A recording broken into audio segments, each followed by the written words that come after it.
संविधान सभा का गठन कब हुआ? जुलाई 1946 में। संविधान सभा की प्रथम बैठक कब हुई? 9 दिसंबर 1946 को। संविधान सभा के अस्थायी अध्यक्ष कौन थे? डॉक्टर सच्चिदानंद सिन्हा। संविधान सभा का स्थायी अध्यक्ष किसे चुना गया?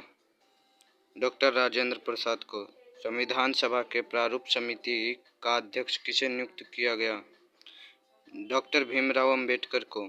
भारतीय संविधान सभा के संविधान को कब अंगीकृत किया गया? 26 नवंबर 1949 को।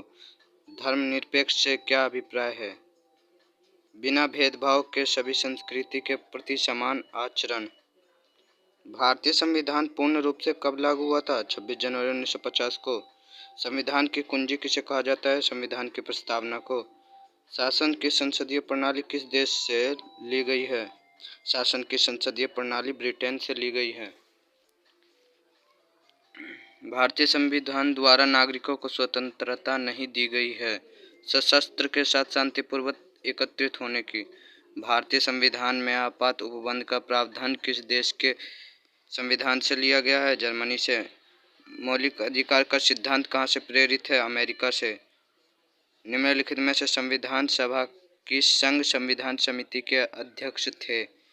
जवाहरलाल नेहरू संघ संविधान सभा के अध्यक्ष थे। भारतीय संविधान के अंतर्गत संघ और राज्यों के बीच शक्तियों का विभाजन किसकी प्रेरणा पर आधारित है? तो वो कनाडा की। बात करें अनुच्छेद 5 से 12 तक का, तो संबंध नागरिकता से है। भारतीय संविधान किस प्रकार की नागरिकता प्रदान करता है? एकल नागरिकता। जो भारतीय संविधान है वो एकल नागरिकता प्रदान करता है। अब ये मिलान करना है। समता का अधिकार अनुच्छेद 14 से 18, शोषण के विरुद्ध अधिकार अनुच्छेद 23 से 24, धर्मों की स्वतंत्रता का अधिकार अनुच्छेद 25, संवैधानिक उपचारों का अधिकार है अनुच्छेद 32 में।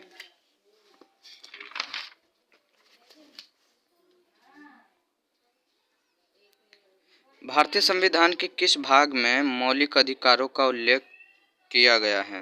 तो भाग 3 में ना मौलिक अधिकारों का उल्लेख किया गया है भाग 3 में। अनुच्छेद 14 से 18 अभी पीछे ही हमने पढ़ा, अधिकार से संबंधित है। किस अधिकार से? समता का अधिकार। नीति निर्देशक सिद्धांत को संविधान के किस भाग में रखा गया है? नीति निर्देशक सिद्धांत को भाग 4 में रखा गया है। अनुच्छेद 36 से 51 तक संविधान में किन बातों का उल्लेख किया गया है? तो नीति निर्देशक सिद्धांतों का। पंचायतों के गठन का उल्लेख किस अनुच्छेद में वर्णित है? अनुच्छेद 40 में पंचायतों के गठन का उल्लेख है। मौलिक कर्तव्यों का प्रावधान किस देश के संविधान से? मौलिक कर्तव्यों का प्रावधान पूर्व सोवियत संघ से, और वो लिया गया है मौलिक कर्तव्य अमेरिका से। मौलिक कर्तव्यों का उल्लेख किन अनुच्छेद में है? तो अनुच्छेद 51A में है। मौलिक कर्तव्यों को किस समिति की सिफारिश पर संविधान में समाहित किया गया था? तो वो था स्वर्ण सिंह समिति। इसमें भी मिलान करना है। मौलिक अधिकार अमेरिका अधिकार पत्र पर आधारित है। राज्य के नीति निर्देशक तत्व जो है वो आयरिश संविधान से संबंधित है, और जो मंत्रिमंडलीय सरकार है वो ब्रिटिश संविधान से। बात करें केंद्र राज्य संबंध की, तो केंद्र राज्य संबंध कनाडा का संविधान से संबंधित है। संघ की कार्यपालिका शक्ति किसमें निहित होती है? तो राष्ट्रपति में। राष्ट्रपति पद पर नियुक्त के लिए न्यूनतम आयु सीमा क्या है? 35 वर्ष है। राष्ट्रपति पद की अवधि कितने वर्षों तक होती है? तो 5 वर्षों तक होती है। वर्तमान में राष्ट्रपति का वेतन कितना है? वर्तमान में राष्ट्रपति का वेतन ना 5 लाख है, पूरा 5 लाख एक महीने में।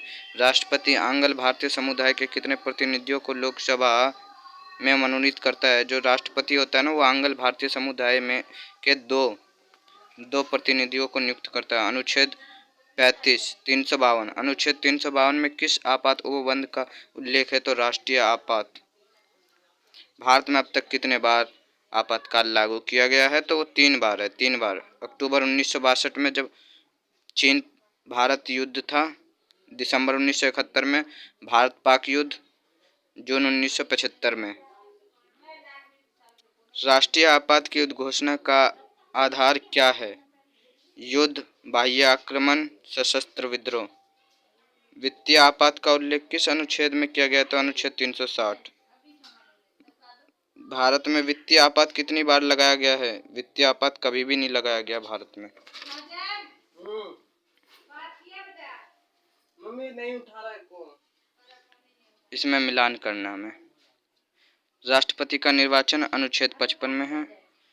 महाधिवक्ता में अनुच्छेद 165 में है।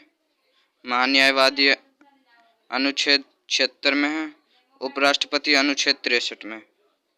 राज्यसभा का पदेन सभापति कौन होता है? उपराष्ट्रपति होता है। राज्यसभा का पदेन सभापति उपराष्ट्रपति होता है। भारत में मंत्रिपरिषद के अधिकतर सदस्य लिए जाते हैं लोकसभा से। यदि प्रधानमंत्री राज्यसभा का सदस्य है तो अविश्वास प्रस्ताव की स्थिति में वह अपने पक्ष में मत नहीं दे पाएगा।